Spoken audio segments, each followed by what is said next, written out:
सुनने वालों, नमस्कार।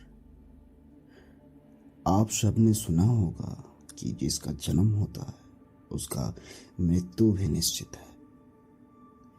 पर इस जन्म और मृत्यु के माया जाल में बसे प्रेत आत्माओं का क्या वो हमें सुन सकते हैं या फिर हमारे ही बीच में बसे हैं और हमें देख रहे हैं। आज की कहानी श्राप।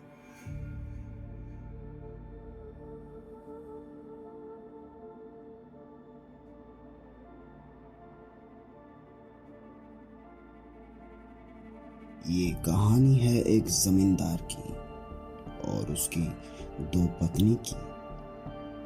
दूसरी पत्नी के साथ शादी अभी नई नई हुई थी। जमींदार को भी लड़की पसंद थी, पर शादी के 2 दिन बाद ही नई दुल्हन ने एक शर्त रख दिया।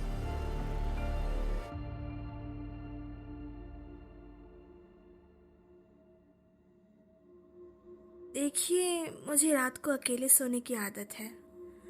तो कुछ दिन अगर मैं अकेली सो जाऊं तो कोई परेशानी तो नहीं होगी ना? ये कौन सी बड़ी बात है?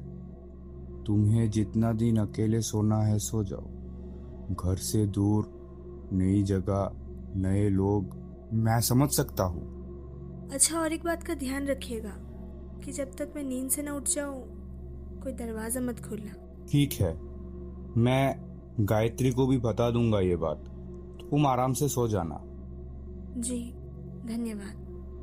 तुम्हें किसी भी चीज की जरूरत हो तो कमरे में एक लैंडलाइन लगा है। ठीक है।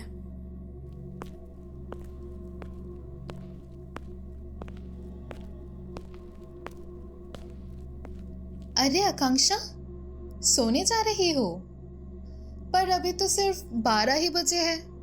चलो ना थोड़ी देर बात करें। मुझे नींद आ रही है, अभी जाओ यहाँ से।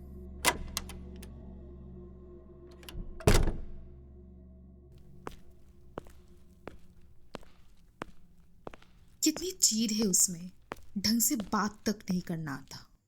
क्या हुआ गायत्री जी? दूसरों के आने पे आपसे प्यार कम हो जाएगा क्या?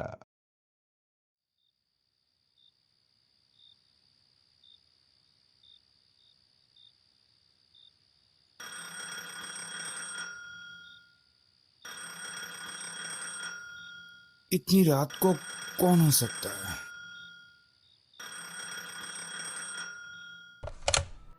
हेलो, आकांक्षा। आकांक्षा, तुम हो क्या? जाओ चंद्रशेखर, आओ, प्यार बढ़ाओ चंदू, आओ।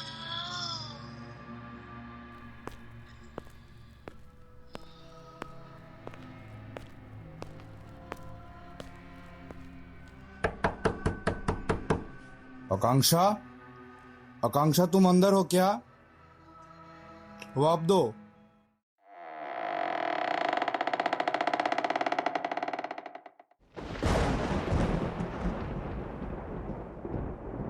चंद्रशेखर के दरवाजा खुलते ही उसने जो देखा उसे देख के चंद्रशेखर की पैरों तले जमीन खिसक गया। उसने देखा आकांक्षा, आंखें खुली, निगाहें खौफनाक, चंद्रशेखर को घूरती हुई और पंखे से लटकती हुई।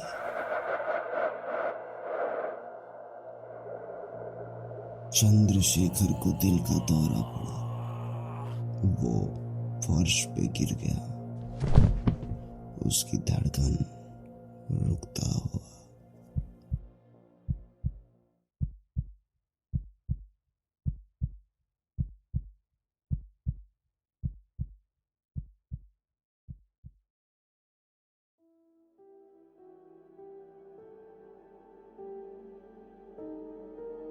रात गुजरा।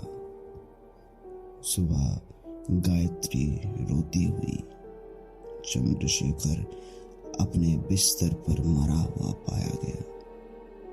घर में जैसे एक अजीब सी सन्नाटा थी। गायत्री के साथ किसी और के आंखों में आंसू था। आकांक्षा। 10 दिन ऐसे ही गुजर गया।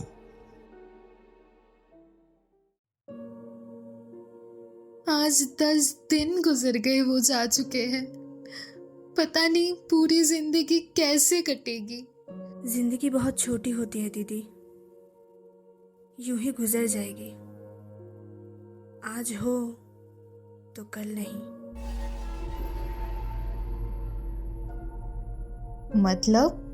मतलब तुम चिंता मत करो, मैं हूं ना तुम्हारे साथ।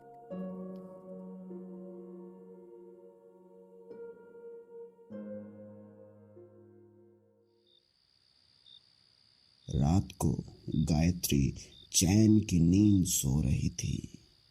तभी उसके कमरे का टेलीफोन बजा।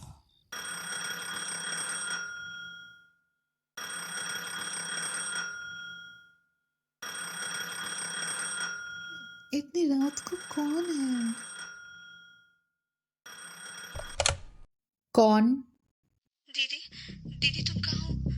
दीदी, मुझे बहुत डर लग रहा है, प्लीज आ जाओ। शायद आकांक्षा कुछ देख के डर चुकी है। मुझे उसके कमरे में जाना चाहिए।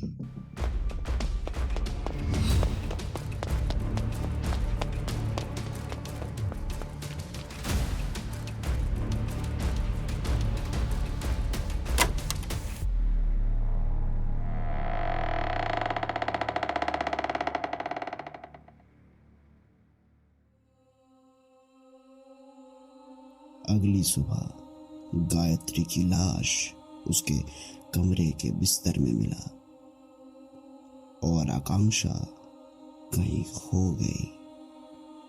वहां के लोग कहते हैं कि आकांक्षा उस जमींदार के परदादा का दूसरी पत्नी थी, जिसको तड़पा के मारा गया था। तभी आकांक्षा के प्रेतात्मा ने कसम खाई थी कि जमींदार के किसी भी वंशज को जीने नहीं देगी। पर अब शायद उसकी आत्मा को मुक्ति मिल चुकी है, पर आज भी वो हवेली श्रापित है। क्यों?